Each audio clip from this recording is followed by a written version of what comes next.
more Warhammer 40k TV shows and stuff. Guys, I'm not gonna lie, I'm into it. I'm here for it. I'm here for any franchise that is just another reality TV show or a cooking show. And frankly, 40k Pariah Nexus looks like it could be pretty sick. Let's get right into it.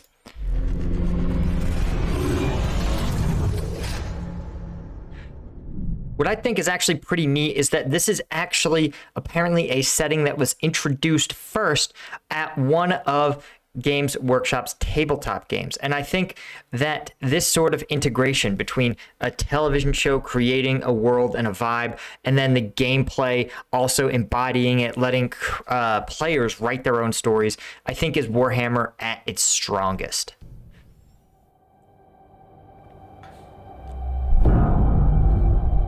Holy Emperor, Lord of humanity, forgive my weakness and grant me your mercy. Yeah, if there's one thing that the Catholic Church and I think also the Episcopal Church does the same thing. If there's one thing those two are based on deeply, it's shame. And you don't have to have done something wrong to be shamed by Catholicism. And I say this as someone who was raised with all the bells and whistles in Catholicism. So rest assured, regardless of whether or not she has or hasn't done something, her constant shame and self-flagellation before the Emperor is a powerful part of a lot of real-world and Warhammer 40k religions. This is actually a huge part of almost every major religion, involves a component of shame and redemption. This is probably because human beings are hardwired to have a relationship to shame. You know, we evolved in groups, right? And we needed the group to survive. A lone human doesn't live very long.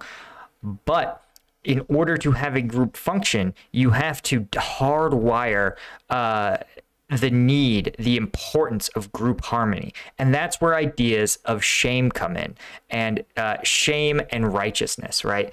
And we see it now. For example, if everyone in your family is mad at you, you feel a deep sense of discomfort with it, and that is a survival instinct. If everyone has ostracized you, you literally are in imminent, your life is in imminent danger.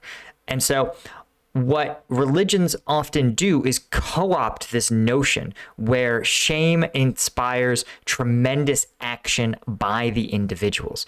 And I'm going to be honest, a lot of modern non-religious secular ideologies also rely on this same tool to spread this idea of constantly instilling shame, triggering that instinct in people's you know, evolutionary hardwiring that they have to resolve the shame. Just like when your family, your tribe is mad at you, you have to get back into their good graces, because otherwise they won't, you know, give you shelter in the winter, give you food when you can't catch any. But that gets perverted in modern religions and ideologies to be used to control people, to reinforce constantly loyal, unquestioning behavior. And we see that, of course, exaggerated in 40k, but man, not that much.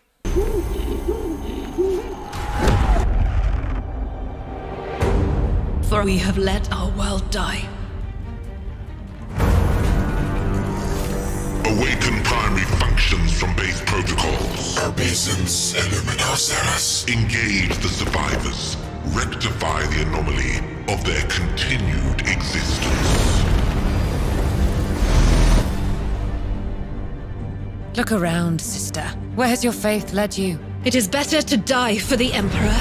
I'm hoping there's additional context, because if there's one thing we know about 40k, it's questioning a sister of battle about her faith is a good way to end up getting shot in the face. Then live for yourself.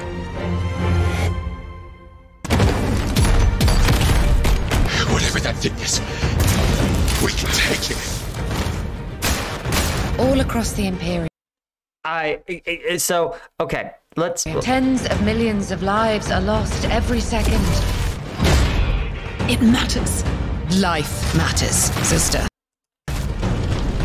Okay, so I'm going to point some stuff out, right? In the official lore, right, of the 40K universe, information is tightly controlled, and loyalty to the Emperor is seen as all important, and questioning the ideals of the Imperium are seen as abhorrent, as heretical. Now, when we look at modern societies that are structured like this, a good example that we have a lot of information on is somewhere like modern Russia, where the state controls basically almost all media, and there is and dissent is very illegal. Does that mean that all Russians indeed support the government in all of its actions? I argue no, it doesn't. What it means is that all people publicly support the government in all of its actions. And again, this is something that we as human beings do anyway. Be honest. Or do you believe things in deep down that you don't say to your friends, to the public, to your coworkers? Of course not, right? We all moderate ourselves and put on masks. And in governments where you have to publicly agree with the existing ideology,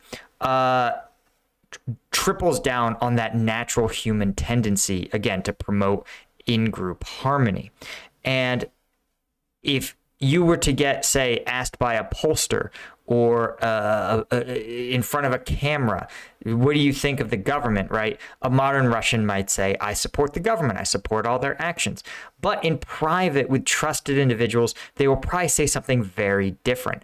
And I wonder how much of that could be brought over into the 40K universe so that, yes, Sisters of Battle are militant. They are unquestioning in their faith, unwavering. But you know what? There are military units that say the same thing, right? We pledge to defend and uphold the Constitution of the United States against all enemies, foreign and domestic. And, that's the oath you pledge as a soldier. And that's the highest ideal of a soldier. The reality is that there are ones who are like that. There are soldiers that roll their eyes at the Army's policy and the government's ineptness. There are soldiers who just straight up hate the government, don't care, and are here for a paycheck. Soldiers on drugs, soldiers who are abusive. So the difference between the ideals of a military unit, which are important, but they're aspirational, and the realities are very different. And again, you look at this, and it wouldn't shock me to say that two trust individuals where there's already a bond of trust and a sense that you can be more honest wouldn't ask these questions. The Emperor's angels won't save this world now. Be quiet! There's something out there.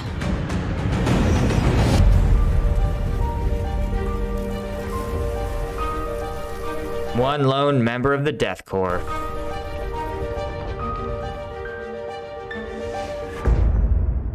Something summer 2023.